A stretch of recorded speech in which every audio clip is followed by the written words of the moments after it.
नमस्कार, स्वागत है आपका। आप देख रहे हैं द न्यूज और मैं रानी गुप्ता आपके साथ। कांग्रेस के नेता राहुल गांधी ने एक बार फिर से ईवीएम को लेकर के सवाल उठाए हैं। बता दें कि राहुल गांधी ने सोशल मीडिया साइट एक्स पर रविवार को एक पोस्ट में इसके जरिए चुनावी प्रक्रिया में पारदर्शिता पर भी सवाल उठाए हैं। उन्होंने अपने पोस्ट में शिवसेना शिंदे गुट के उम्मीदवार रविंद्र वायकर से जुड़ी एक खबर भी शेयर की है। आपको बता दें, सीधे तौर पर राहुल गांधी ने ईवीएम पर सवाल उठाते हुए इसे ब्लैक बॉक्स करार दिया, तो वहीं अखिलेश यादव ने भी ईवीएम पर सवाल उठाया है, जिसको लेकर के खुद इलेक्शन कमीशन ने विपक्ष के इन तमाम सवालों पर करारा जवाब दिया है। दरअसल आपको बता दें कि साफ तौर से ये कहा है कि ये जो खबर फैलाई गई है, जिस अखबार और जिस पोस्ट का सहारा यहां पर राहुल गांधी की ओर से लिया गया, दरअसल उस अखबार ने ही गलत खबर फैलाई है, जिसके बाद ये तमाम नेता अपने मनगढ़ंत कहानियां ईवीएम को लेकर के रच रहे हैं। इतना ही नहीं, ईवीएम को लेकर के इलेक्शन कमीशन ने यह तक कहा कि किसी भी ओटीपी के जरिए ईवीएम को हैक नहीं किया जा सकता। इसी के साथ ही बात अगर हम केंद्रीय मंत्री रामदास अठावले की करें, तो उन्होंने भी ईवीएम को लेकर के राहुल गांधी पर हमला बोला है और यह कहा है कि लोकतंत्र में बार बार ईवीएम पर सवाल उठाना ठीक नहीं है। आपको बता दें, दरअसल देखने को मिला कि राहुल गांधी और अखिलेश यादव समेत कई सारे नेता थे, उद्धव गुट के भी नेता थे, जो कि सवाल उठा रहे थे, जिसके बाद चुनाव आयोग ने करारा जवाब देते हुए एक प्रेस कॉन्फ्रेंस किया और इसमें सभी सवालों का जवाब दिया है। बता दें, इलेक्शन कमीशन की ओर से कहा गया कि ईवीएम पर गलत खबर फैलाई गई है। ईवीएम के लिए ओटीपी जरूरी नहीं। उन्होंने कहा कि एक समाचार पत्र में ईवीएम को लेकर गलत खबर छापी गई है। रिटर्निंग ऑफिसर वंदना सूर्यवंशी ने रविवार को प्रेस कॉन्फ्रेंस कर सभी आरोपों को सिरे से खारिज कर दिया। उन्होंने कहा कि मुंबई उत्तर पश्चिम लोकसभा सीट की काउंटिंग पर सवाल खड़े किए जा रहे हैं। इसको लेकर एक समाचार पत्र में गलत खबर छापी गई है। हम साफ कर देना चाहते हैं कि ईवीएम को अनलॉक करने के लिए कोई ओटीपी नहीं आता। ईवीएम में मोबाइल से कुछ नहीं होता। इलेक्शन कमीशन का एक प्रोसेस होता है। सुनिए आखिर रिटर्निंग ऑफिसर इस पूरे मामले को लेकर के क्या कह रही हैं। आज आपण एवढ्या मोठ्या संख्येने उपस्थित झालात त्याबद्दल सुरुवातीलाच आपले आभार मानते। आज आपण जे जमलो आहे आजच्या मिड डे न्यूजपेपरमध्ये मराठीच ओके मिड डे वर्तमानपत्रात Ravindra Waikar skin had phone that unlocks EVM अशी एका या मथळ्याखाली एक बातमी छापून आली आहे आणि त्याच्या अनुषंगाने काही व्यक्तींनी त्याच्यावर ट्विट केलेलं आहे। त्याच्या संदर्भात ही प्रेस कॉन्फरन्स आम्ही आज बोलावलेली आहे। मुळात जो ईव्हीएम आहे, EVM is a stand alone system. त्याला अनलॉक करायला कुठलाही ओटीपी लागत नाही आणि त्याला जे आहे there is no OTP on mobile phone that for unlocking EVM as it is a non-programmable device and it has no wireless or wired communication capabilities. It is a complete lie being spread by this newspaper. त्याच्यामुळे जे आहे की advance technical features आहेत, त्याच्यात digital system आहे. There is no communication device on the EVM. ईव्हीएमचं जे आहे ते आपण रिझल्ट सेक्शन प्रेस करतो त्याचा आणि रिझल्ट बटन हे काउंटिंग मतदानाच्या दिवशी पोलिंग एजंटच्या समोर आपण तो रिझल्ट सेक्शन सील करतो आणि काउंटिंगच्या दिवशी काउंटिंग एजंटच्या समोर आपण ते रिझल्ट बटन प्रेस करून रिझल्ट घेतो आणि तेथेच तो रिझल्ट घेतला जातो आणि पोलिंग डेला पण सील करताना आपल्याकडे पोलिंग एजंटच्या सह्या असतात आणि काउंटिंग डेला पण काउंटिंग एजंटच्या सह्या असतात। त्याच्यामुळे ही टेक्निकली फुलप्रूफ सिस्टीम आहे। इनफॅक्ट जे ईव्हीएम आहे तेच नॉन कम्युनिकेबल किंवा स्टँड अलोन सिस्टीम आहे। त्याला कुठलंही कम्युनिकेशन किंवा ओटीपीची गरज नाहीये। हेच आम्हाला स्पष्ट करायचं होतं। त्याच्यासाठीच आपल्याला सगळ्यांना हे स्पष्टीकरण देण्यासाठी आपण बोलवलं। ही अत्यंत चुकीची बातमी त्या वर्तमानपत्राने दिलेली आहे। आम्ही त्या वर्तमानपत्राला आज नोटीसही इश्यू केलेली आहे। सेक्शन 499 आणि 505 जे डिफॅमेशन आणि जे मिड डे वर्तमानपत्र आहे त्यांच्या एडिटरला आम्ही आज नोटीस इश्यू केलेली आहे। चुकीच्या बातम्या, कुठलंही तथ्य न असलेल्या आणि कुठलंही त्याच्याबद्दल तपासणी करूनही न करता बातम्या दिल्याबद्दल त्यांना आम्ही नोटीस इश्यू केली आहे। 499 ऑफ IPC. इस दौरान वंदना सूर्यवंशी ने कहा कि गौरव को जो मोबाइल रखने की इजाजत थी वो उसका पर्सनल मोबाइल फोन था। उसके पास इलेक्शन कमीशन का मोबाइल था या नहीं, इसके बारे में पुलिस ही बता सकती है। गौरव 158 का डेटा ऑपरेटर था। इस मोबाइल का काउंटिंग प्रक्रिया से कोई संबंध नहीं है। ईवीएम मशीन हैक नहीं हो सकती। रिटर्निंग ऑफिसर वंदना सूर्यवंशी ने आगे ये भी कहा कि जो मोबाइल अंदर था वो अनऑथराइज्ड था। इसको लेकर के एफआईआर दर्ज की गई है। यह अलग विषय है, इसका ईवीएम से कोई संबंध नहीं है। अमोल कीर्तिकर 26वें राउंड में ईवीएम काउंटिंग में 1 वोट से आगे थे। उत्तर पश्चिम लोकसभा सीट पर किसी ने भी रिकाउंटिंग की मांग नहीं की थी, जबकि पोस्टल बैलेट को रीवेरीफाई करने की मांग की गई थी। अब इसको लेकर के जो सवाल उठ रहे थे, हालांकि विपक्ष को तो इसका करारा जवाब मिल गया है, लेकिन अब तमाम नेता जो हैं वो खुद राहुल गांधी और विपक्ष से सवाल पूछ रहे हैं। दरअसल बीजेपी नेता शाजिया इल्मी ने राहुल गांधी और कांग्रेस पर बड़ा हमला बोलते हुए ये कहा, जिस तरीके से राहुल गांधी ईवीएम को ब्लैक बॉक्स कह रहे हैं तो जाहिर तौर पर राहुल गांधी को अपनी ही जीत पर विश्वास नहीं हो रहा है। तभी तो वो ईवीएम पर ही सवाल उठा रहे हैं, क्योंकि शताब्दी लगाने से वो बस 1 सीट पीछे रह गए। सुनिए शाजिया इल्मी का बयान। देखिए, जब आप देखेंगे राहुल गांधी की जीत जो उन्होंने दर्ज की है वायनाड से और रायबरेली से, तो शक तो उनको भी होता होगा कि वाकई में ब्लैक बॉक्स है, कोई रहस्यमय चीज है उनकी शख्सियत को देखते हुए। लेकिन सच तो ये है कि सब जानते हैं कि ईवीएम के साथ छेड़छाड़ नहीं हो सकती और उसको टैंपर नहीं किया जा सकता, उसको हैक नहीं किया जा सकता। ये स्टैंड अलोन मशीन्स हैं जिसमें एक चिप है, प्रोग्रामेबल चिप है। ये इंटरनेट के जरिए नहीं चलता, तो इसलिए हैकिंग संभव ही नहीं है। और देखिए, अगर मुझे देश के नागरिक होने के नाते किसी की बात को मानना है तो मैं इलॉन मस्क से ज्यादा अपने देश के सुप्रीम कोर्ट को और अपने देश की इलेक्शन कमीशन ऑफ इंडिया को मानूंगी। मैं मानूंगी ECIL को, वो कंपनी, या भारत इलेक्ट्रॉनिक्स लिमिटेड को, जो मिनिस्ट्री ऑफ एटॉमिक एनर्जी के तहत इस तरह की मशीन्स को बनाती आई है और 82 से जिसकी प्रैक्टिस चल रही है। तो जाहिर सी बात है, और हम लोग सिखा सकते हैं और ट्यूटोरियल्स दे सकते हैं इलॉन मस्क को भी। लेकिन आप देखिए कि जब सारा मैटर सेटल हो गया था और अच्छी खासी सीटें समाजवादी पार्टी को यूपी में मिली थी, और खैर सेंचुरी तो नहीं मार पाई कांग्रेस पार्टी, लेकिन उनका स्कोर बेहतर हुआ था। उसके बावजूद अपनी ही जीत पर शक और शुबा और संदेह डाल रहे हैं और अपनी ही जीत पर एक सवालिया निशान लगा रहे हैं राहुल गांधी।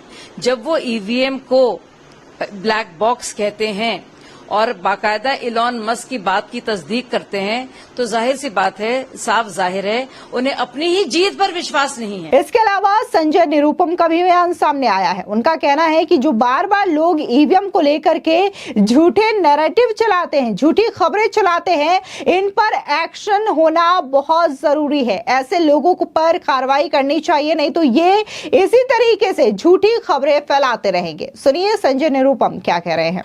उत्तर पश्चिम मुंबई लोकसभा क्षेत्र के जो हारे हुए उम्मीदवार हैं श्री कीर्तिकर जी, वो 4 जून के बाद से ही अपनी हार पचा नहीं पा रहे हैं और लगातार वो जीते हुए उम्मीदवार रविंद्र वायकर के खिलाफ दुष्प्रचार में लगे हुए हैं। उसी दुष्प्रचार की कड़ी में आज मुंबई के 2 अखबारों ने खबर छापी है कि जिस दिन काउंटिंग हो रही थी नेस्को ग्राउंड में, उस दिन जीते हुए उम्मीदवार यानी वायकर जी के एक रिश्तेदार मोबाइल लेकर के काउंटिंग सेंटर पर थे और उन्होंने उस मोबाइल से ईवीएम को हैक किया। उनके मोबाइल पे ईवीएम से ओटीपी आया। इस प्रकार की एक मनगढ़ंत जानकारी आज के अखबारों में छपी है और यह भी बताया गया है कि पुलिस केस भी हुआ है और इसकी छानबीन भी हो रही है। पुलिस केस किसी भी शिकायत पर हो सकती है और पुलिस की जिम्मेदारी बनती है छानबीन करने की, लेकिन जो तकनीकी सच्चाई है उसको भी जानने की आवश्यकता है। सुप्रीम कोर्ट के आदेश में साफ साफ लिखा हुआ है कि ईवीएम मशीन को मोबाइल से हैक नहीं किया जा सकता, मोबाइल से ऑपरेट नहीं किया जा सकता। मतलब कोई ईवीएम मशीन मोबाइल से कनेक्ट हो ही नहीं सकता, तो मोबाइल पर ओटीपी ईवीएम मशीन भेज ही नहीं सकता। तो ये पूरी जानकारी गलत है। दूसरी बात, वो मोबाइल वाइकर के रिश्तेदार की है, इसकी कोई गारंटी नहीं दे सकता, ये छानबीन का विषय है। यह भी हो सकता है कि वाइकर के रिश्तेदार को मोबाइल न हो और वो मोबाइल हो सकता है वहां के किसी अधिकारी का हो और उन्हें फॉर द टाइम बिंग अपने पर्सनल यूज के लिए लिया हो, घर पे कोई मैसेज देने के लिए। ऐसा अक्सर काउंटिंग सेंटर पर होता है। तीसरी बड़ी बात यह है कि जो लोग इस खबर के आधार पर यह एक नैरेटिव चला रहे हैं, पूरे देश में दुष्प्रचार कर रहे हैं कि ईवीएम हैक किया गया मोबाइल के जरिए, उनको मैं बताना चाहूंगा कि एमबीए का उम्मीदवार यानी इंडिया का उम्मीदवार जब ईवीएम के वोटों की काउंटिंग कंप्लीट होती है, पूरी हो जाती है, तब वो हमारे उम्मीदवार से 1 वोट से आगे थे। मतलब अगर हम लोगों ने ईवीएम हैकिंग की होती तो 1 वोट से विरोधी पक्ष का उम्मीदवार जीतता नहीं। अब आप पूछेंगे फिर वो हारा कैसे 48 वोट से? इस सवाल का जवाब यह है कि ईवीएम के वोटों की काउंटिंग के बाद जो सुबह 8 बजे पोस्टल बैलेट की जो काउंटिंग हुई थी उसको ऐड करना रह गया था।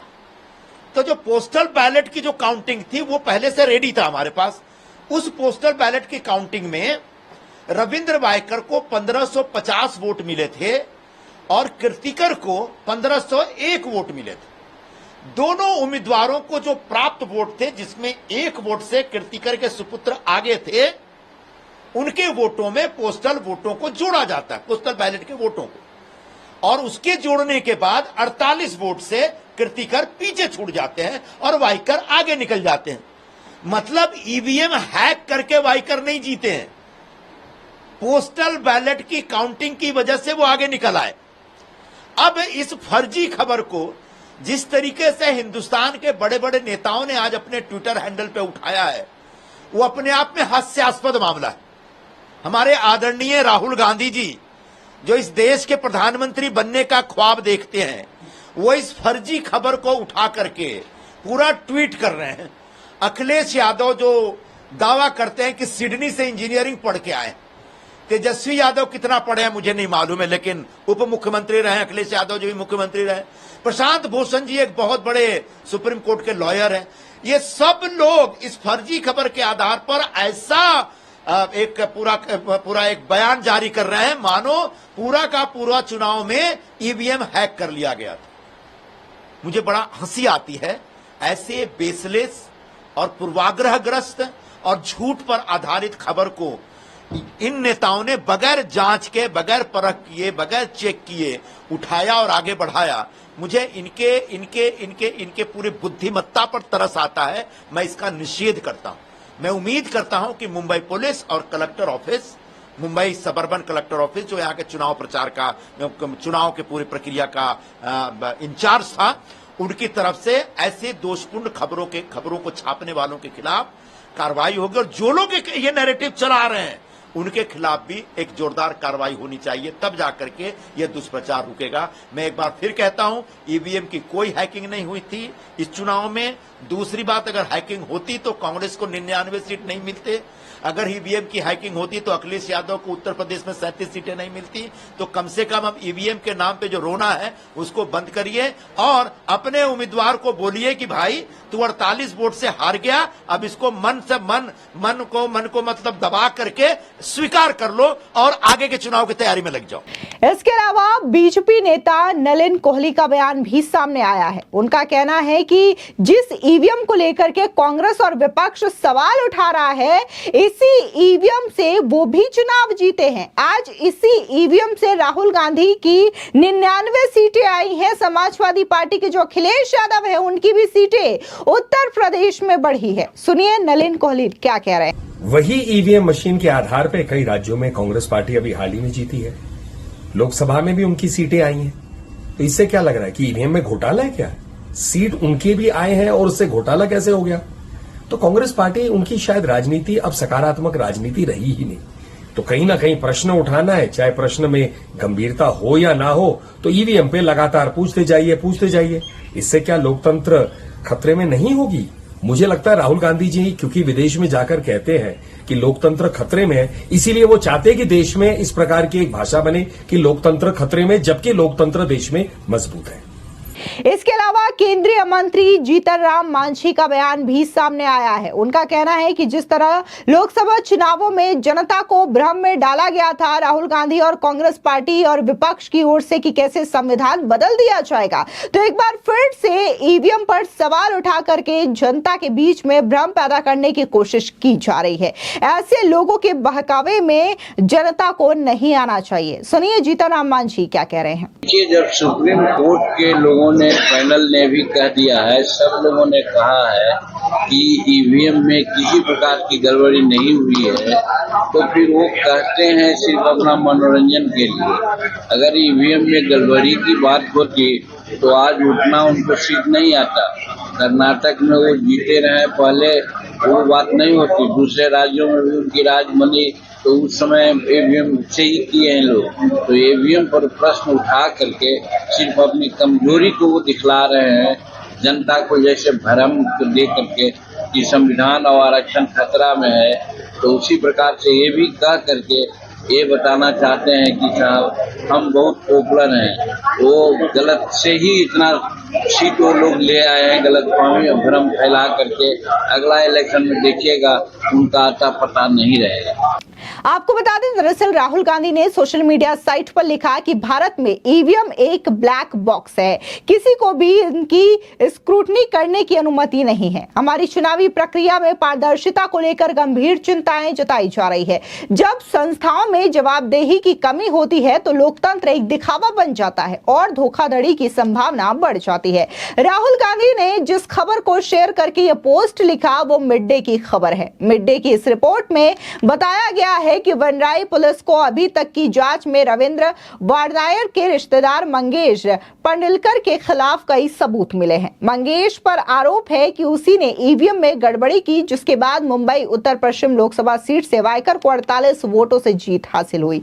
आरोप है कि मंगेश वोटों की गिनती के दौरान जो फोन इस्तेमाल कर रहे थे वो इलेक्ट्रॉनिक वोटिंग मशीन यानी कि ईवीएम से जुड़ा था। लेकिन अब इन तमाम जो आरोप लगाए गए हैं उसको इलेक्शन कमीशन ने खारिज कर दिया और ये कहा कि ईवीएम को हैक नहीं किया जा सकता, इसके लिए किसी भी तरीके की ओटीपी की आवश्यकता नहीं पड़ती। फिलहाल आपकी इस खबर पर क्या राय है, कमेंट सेक्शन में जरूर बताएं। धन्यवाद।